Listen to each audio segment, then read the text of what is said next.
शिरपूर तालुका हद्दीतील रेकलिया पाणी धरण परिसरात गांजाच्या झाडांची विक्री करण्याच्या उद्देशाने लागवड केली जात होती व सुका गांजा बेकायदेशीर विक्री करण्याच्या उद्देशाने लपवून ठेवलेला होता। याबाबत एसपी श्रीकांत दिवरे यांना माहिती मिळाल्यानंतर त्यांच्या आदेशान्वये स्थानिक गुन्हे शाखा व शिरपूर तालुका पोलिसांनी छापा टाकत कोट्यवधी रुपयांची नशीची शेती उद्ध्वस्त केली आहे। तसेच ओला व सुका गांजाची झाडे देखील जप्त केली आहेत। या प्रकरणी संबंधितांविरोधात गुन्हा नोंद करणार असल्याची माहितीही पोलीस अधीक्षक श्रीकांत दिवरे यांनी दिली आहे। शिरपूर तालुका हद्दीतील रेकलिया पाणी धरणाच्या वाहत्या पाण्याच्या बाजूस व कोरड्या भागात वेगवेगळ्या 3 ठिकाणी अंदाजे 2 ते 3 एकर परिसरात अंदाजे 5 ते 6 फूट कमी अधिक उंचीचे गांजाची झाडे लागवड केल्याचे मिळून आलं आहे। तसेच धरणाच्या बांधाच्या कडेला अंदाजे 100 ते 120 किलो पर्यंत सुका गांजा मिळून आला आहे। अशा प्रकारे अंदाजे करोडोचा ओला व सुका गांजा पोलिसांनी जप्त केला आहे। लाकडे हनुमानाच्या गावाच्या पुढे शिरपूर तालुक्यामध्ये स्थानिक गुन्हे शाखेच्या टीमला एक कॉन्फिडेन्शियल माहिती मिळाली होती की गांजाची लागवड मोठ्या प्रमाणात करण्यात आलेली आहे। त्या अनुषंगाने ते रेड केले असता काही एकर्समध्ये गांजाची लागवड आहे शेतामध्ये सध्या, त्याच्यात कापणी करून त्याचं संपूर्ण आपण वजनमाप करून संबंधितांवर आता गुन्हे दाखल करत आहोत। सदर कारवाई सुरू असताना घटनास्थळी पोलीस अधीक्षक श्रीकांत दिवरे यांनी प्रत्यक्ष भेट देऊन पाहणी करून मार्गदर्शन केलेले आहे। सदर ठिकाणी ओला व सुका गांजा मिळून आला असून मोजमापची प्रक्रिया देखील सुरू आहे।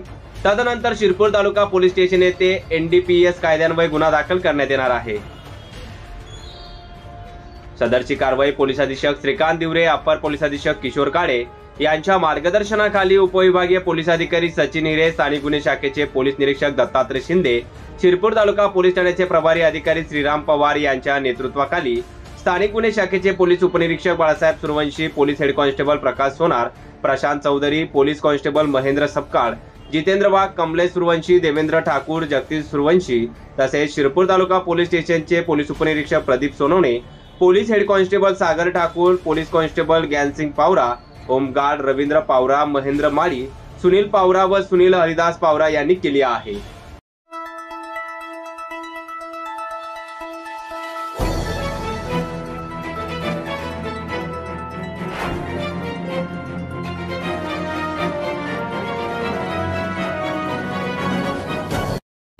ठाणे जिल्ह्यातील भिवंडी येथील दलित समाजातील अल्पवयीन युवक संकेत भोसले याची क्षुल्लक कारणावरून हत्या केल्याच्या निषेधार्थ धुळ्यात आज आंबेडकरी समाजाच्या वतीनं मोर्चाकडून संकेत भोसले यांच्या मारेकऱ्यांना अटक करून मोकाअंतर्गत कारवाई व फाशी शिक्षा देण्यात यावी अशी मागणी करण्यात आली आहे। दरम्यान संकेत भोसले याच्या हत्येच्या निषेधार्थ निदर्शने करीत जिल्हाधिकारी यांना निवेदनही देण्यात आलं आहे। महाराष्ट्र हे फुले शाहू आंबेडकरांच्या विचारांचा पुरोगामी राज्य मानले जाते। गेल्या अनेक वर्षापासून महाराष्ट्रात दलित अत्याचाराच्या घटना दिवसेंदिवस वाढत आहे। नांदेड येथील तरुण भीम सैनिक अक्षय भालेराव याचा गावात भीम जयंती साजरी केली म्हणून निर्गुण हत्या करण्यात आली आहे। धुळे जिल्ह्यातील शिंदखेडा तालुक्यातील एका अल्पवयीन आदिवासी मुलीवर अत्याचार करून निर्गुण हत्या करण्यात आली आहे। अशा अनेक घटना गेल्या वर्षभरापासून या पुरोगामी महाराष्ट्रात घडत आहे। संकेत भोसले हा 16 वर्षाचा दलित विद्यार्थी इयत्ता 11वीचे शिक्षण घेत होता। त्याच्याच कॉलेजमधील विद्यार्थ्याशी किरकोळ कारणावरून त्याचा वाद झाला होता। याचा राग मनात ठेवून संकेतच्या विरोधात आरोपीने कट रचला, तिचे अपहरण करून त्याला जबर मारहाण केली। यात उपचार दरम्यान संकेत भोसले याचा मृत्यू झाला। शिवसेना शिंदे गटाचे विभाग प्रमुख कैलास धोत्रे व त्याचा मुलगा देवा धोत्रे, करण लष्कर व अन्य शिवसेनेचे शिंदे गटातील 15 ते 20 कार्यकर्ते यांनी अपहरण करून 3 ते 4 तास दाबून ठेवले व त्या ठिकाणी त्याचा अतोनात छळ केला व त्याला जबर मारहाण केल्यानं त्याचा मृत्यू झाला असल्याची माहिती निवेदनातून आंबेडकर अनुयायांनी दिली आहे। या घटनेमुळे संपूर्ण देशभरात संतापाची लाट देखील पसरली आहे। त्यामुळे या आरोपींना तात्काळ अटक करून त्यांच्यावर मोकाअंतर्गत कारवाई करून त्यांना फाशी शिक्षा देण्यात यावी। सदरचा खटला हा फास्ट ट्रॅक कोर्टात चालवण्यात यावा। पीडित कुटुंबाला आर्थिक मदत करण्यात यावी तसेच पीडित कुटुंबातील एकाला शासकीय नोकरीत देण्यात यावी अशी मागणी यावेळी आंबेडकरी जनसमुदायाच्या वतीनं करण्यात आली आहे। भोसले याचा निर्गुणपणे हत्या करण्यात आलेली आहे। हत्येचं कारण आहे कॉलेजमध्ये तो शिकत असताना त्या ठिकाणी काहीतरी छोटासा वाद झाला आणि त्या वादाचं रूपांतर संबंधित जे काही आरोपी आहे, आरोपीची जे काही नातेवाईक आहेत आणि त्या नातेवाईकामध्ये सरकारमधला एक हरामखोर, त्या हरामखोराच्या जवळचा तो कार्यकर्ता आहे। त्या कार्यकर्त्यामुळे संबंधित व्यक्तीला अजूनपर्यंत अटक झालेली नाही। ज्या व्यक्तीने या संकेत भोसलेचा खून केलेला आहे, खून केल्यानंतर त्याला त्या ठिकाणी टाकून दिलं आणि हे सर्वच्या सर्व फरार झालेले आहेत। त्याच्यातले फक्त विशिष्ट लोक त्या ठिकाणी अटक झालेली आहे आणि जो मेन आरोपी आहे तो आरोपी अजूनही अद्यापही फरारच आहे। या सरकारला मला एक प्रश्न करायचा आहे, कुठेही काही तक्रार झाली तर त्या ठिकाणी तात्काळ लगेच जाऊन अटक केली जाते। या ठिकाणी संबंधित व्यक्तीचा निर्गुणपणे हत्या झालेली आहे, दलित मुलाची हत्या झालेली आहे। दलितांवर वारंवार गेल्या 70 वर्षापासून अन्याय अत्याचार होत आहेत। मला या पद्धतीने सरकारवर ताशेरे ओढायचे आहे। सरकारला मला सांगायचं आहे, सरकारचा तो काही जावाई आहे का? त्याला तात्काळ जर अटक केली नाही तर संपूर्ण महाराष्ट्र पेटून उठेल। त्याच पद्धतीने धुळे जिल्ह्यातून शंकरांना करत असतील, नैनाताई दामोदर असतील, संपूर्ण कार्यकर्त्यांची काही पुरणताई सिरसाट आहे, संपूर्ण कार्यकर्त्यांनी या ठिकाणी एक जन आंदोलन छेडलेलं आहे। या माध्यमातून जर लवकरात लवकर जर अटक नाही झाली तर धुळे शहरामध्ये मोठ्या प्रमाणे आंदोलन केले जाईल। पुलम जितेंद्र शिरसाट भिवंडी येथे जी घटना घडली, दलित तरुण जो संकेत भोसले होता विद्यार्थी, याची निर्गुणपणे हत्या करण्यात आलेली आहे। आम्हाला असं वाटतं की ही घटना कुठेतरी महाराष्ट्राला काळीमा फासणारी आहे। या घटनेचा आम्ही संपूर्ण आंबेडकर समाज निषेध व्यक्त करतोय। त्यासाठी आम्ही कलेक्टर साहेबांना निवेदन द्यायला आलेलो होतो। आम्ही आंबेडकर पुतळ्याला पुष्पार्पण करून कलेक्टर साहेबांना निवेदन दिलेले। आमच्या मागण्या अशा आहे की जो संकेत भोसले जो तरुणची निर्गुणपणे हत्या करण्यात आलेली, तो खटला कुठेतरी फास्ट ट्रॅक कोर्टात चालवण्यात यावा, तसेच त्याच्या परिवाराला 25 लाखाची तात्काळ मदत देण्यात यावी व त्याच्या परिवारातील कोणत्याही एका सदस्याला शासकीय नोकरी देण्यात यावी अशी आमची मागणी आहे। आणि मला राजकारणाविषयी बोलायचं नाही, पण हा प्रसंग असा आहे की बोलावं लागतंय। जो तरुण भिवंडी येथे वारला तिथून 20 किलोमीटर अंतरावर ठाणे शहर आहे। ठाणे शहरात मुख्यमंत्री एकनाथ शिंदे मुख्यमंत्री राहतात। मुख्यमंत्री एकाकडे असं आश्वासन देतात की मी कुठल्या एका समाजाचा मुख्यमंत्री नसून संपूर्ण समाजाचा आहे, व तुम्ही सांत्वन करायला सुद्धा त्या परिवाराचं गेलं नाही। त्यांचा पण आम्ही निषेध व्यक्त करतोय। प्रतिनिधी सुनील निकम, माझा महाराष्ट्र न्यूज, धुळे।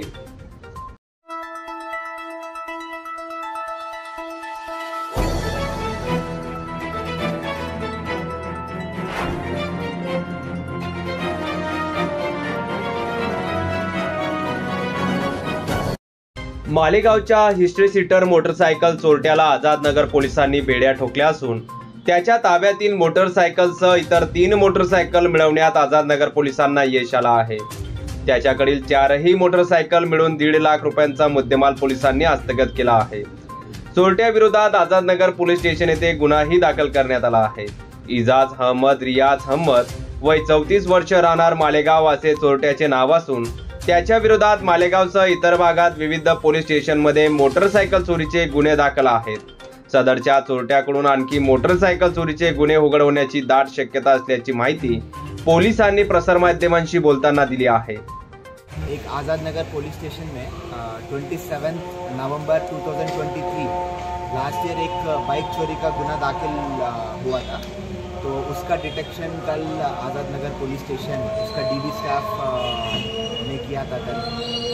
तो उसमें हमारा जो मेन कंप्लेंट था उसमें हमारा एक मोटरसाइकिल गया हुआ था, बट कल जो आरोपी को हमने पकड़ने के बाद उसके पास 4 मोटरसाइकिल मिली है। तो उसमें एक मोटरसाइकिल है हमारा गुना का हमने रिकवर किया है, और एक मोटरसाइकिल है वो नासिक जिला का मालेगांव के अंडर आज़ादनगर पुलिस स्टेशन का वो गुना है, एंड वो गुने में रिकवर्ड है। एंड 2 अदर मोटरसाइकिल्स अभी भी हमको इन्फॉर्मेशन नहीं है किसका है, उसके लिए हमें वायरलेस करने वाला है एंड उस पर पता चलेगा आपको कहाँ मोटरसाइकिल है।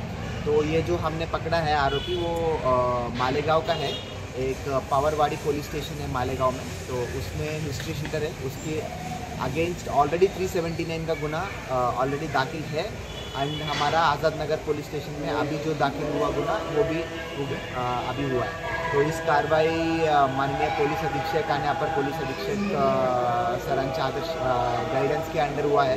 तो मैं इस कार्रवाई के ऊपर आज जो नवीन चार्ज लिया है हमारा पीआई साहब एंड एपीआई बोर्ड से एंड उसका डीबी टीम जो है उसको शुभेच्छा देता हूँ अच्छा काम करने के लिए। सदरची कारवाई जिल्हा पोलीस अधीक्षक श्रीकांत दिवरे, अपर पोलीस अधीक्षक किशोर काळे, उपविभागीय पोलीस अधिकारी तथा सहाय्यक पोलीस अधीक्षक ऋषिकेश रेड्डी यांच्या मार्गदर्शनाखाली आझादनगर पोलीस स्टेशनचे पोलीस निरीक्षक निवृत्ती पवार यांच्या नेतृत्वात पथकानं केली आहे। प्रतिनिधी पवन मराठे, माझा महाराष्ट्र न्यूज, धुळे.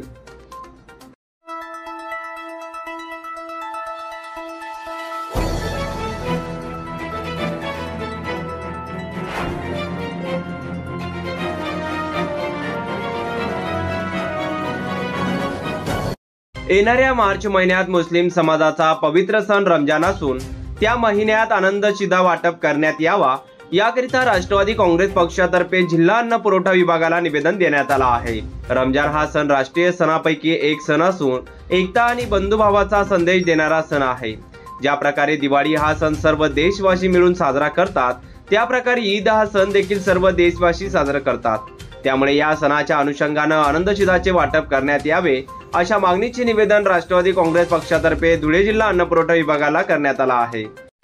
राष्ट्रवादी काँग्रेस पक्षाचे सरचिटणीस इर्शाद भाई जागीरदार आणि राष्ट्रवादी काँग्रेस पक्षाचे जिल्हाध्यक्ष कैलास भाई चौधरी यांच्या नेतृत्वाखाली आम्ही आज पुरवठा अधिकाऱ्यांना निवेदन दिलेलं आहे. त्यास आम्ही मागणी केलेली आहे की पुढच्या महिन्यात मुस्लिम समाजाचा एक पवित्र रमजान सण येत असून त्या काळात त्यांनी आनंदाचा शिधा जाहीर करावा. आनंदाच्या शिधेचा लाभ हे सगळे सर्वसामान्य गोरगरीब जनताला होणार आहे. सगळे पात्र लाभार्थ्यांना त्यांचा लाभ होणार आहे. म्हणून आमची मागणी लवकरात लवकर पूर्ण करावी अशी मागणी. आज माननीय पुरवठा अधिकाऱ्यांना राष्ट्रवादी काँग्रेस पार्टी धुळे शहरातर्फे निवेदन देण्यात आलं. त्यामध्ये पवित्र रमजान ईद निमित्त गोरगरीब जनतेला आणि लाभार्थ्यांना आनंदाचा शिधा वाटप व्हावा यासाठी आम्ही माननीय पुरवठा अधिकाऱ्यांकडे मागणी केली. या प्रसंगी राष्ट्रवादी काँग्रेस पक्षाचे जिल्हाध्यक्ष कैलास चौधरी, धुळे शहर कार्याध्यक्ष जावेद बिल्डर, शहर कार्याध्यक्ष रवींद्र आगाव, धुळे शहर युवा जिल्हाध्यक्ष कुणाल पवार, महिला धुळे शहर जिल्हाध्यक्षा जया साळुंके, राजेंद्र चितोडकर, रहीस काजी, सुरेश ऐरे, संजय ऐरे, उमेश महाले, गणेश धुळेकर यांसह पक्षातील कार्यकर्ते पदाधिकारी मोठ्या संख्येने उपस्थित होते.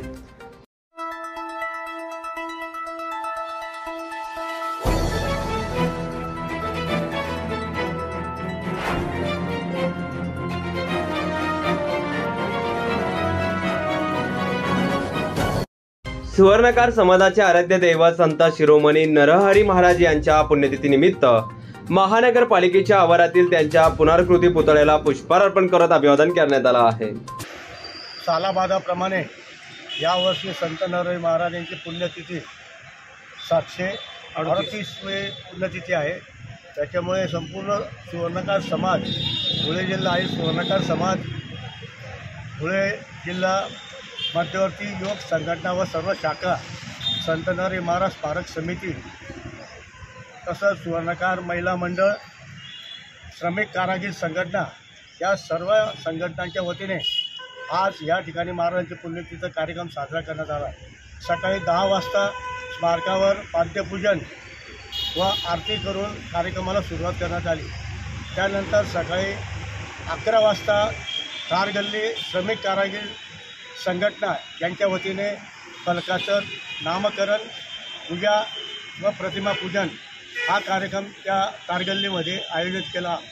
त्यानंतर गल्ली नंबर 5 या सुवर्णकार भुवन या ठिकाणी प्रतिमा पूजन, महाआरती व भंडारा असा कार्यक्रम आज धुळे शहरामध्ये आयोजित करण्यात आलेला होता. या प्रसंगी सुवर्णकार समाजाचे अध्यक्ष रविराज चव्हाण, समाजाचे ज्येष्ठ नेते सुनील देवरे, चंद्रकांत सोनार, सुनील ऐराव, निखिल गाळणकर, जितेंद्र सोनार, महेंद्र विस्पुते, शिवसेनेचे धीरज पाटील, ललित माळी यांच्यासह मान्यवर मोठ्या संख्येने उपस्थित होते. प्रतिनिधी सुनील निकम, माझा महाराष्ट्र न्यूज, धुळे.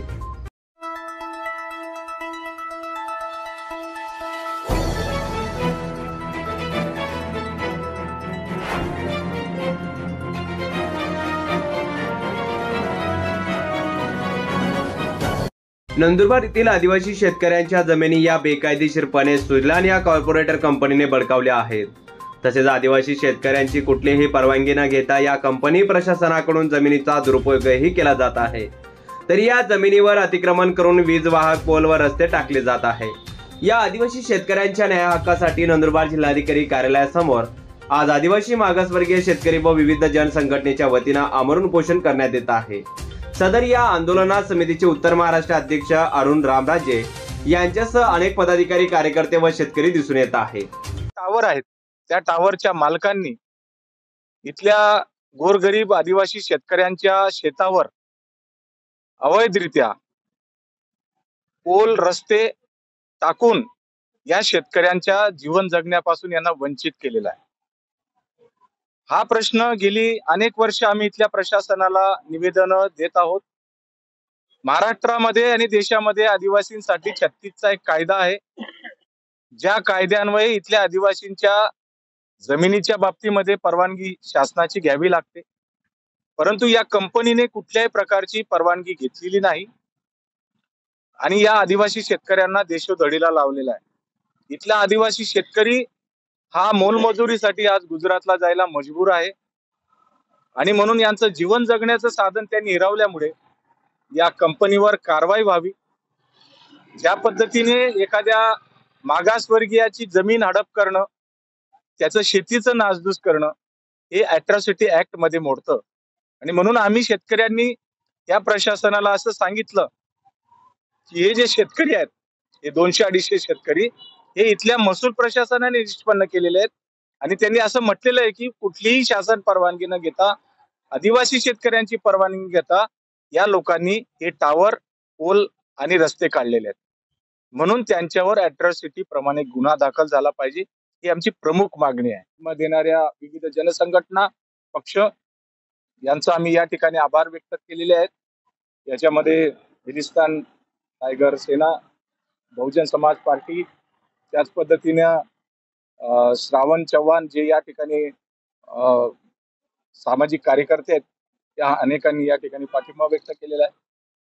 आम्ही न्याय मिळेपर्यंत हा संघर्ष चालू ठेवणार आहोत. हे आपल्या मार्फत आम्ही महाराष्ट्र शासनाला, आता विधिमंडळाचं अधिवेशन इथले सारे आमदारांना आम्ही निवेदनं दिलेली आहेत, राज्यपालांना निवेदन दिले, मुख्यमंत्र्यांची प्रत्यक्ष भेट घेतलेली आहे आणि मुख्यमंत्र्यांच्या समोर हा प्रश्न आम्ही मांडलेला आहे.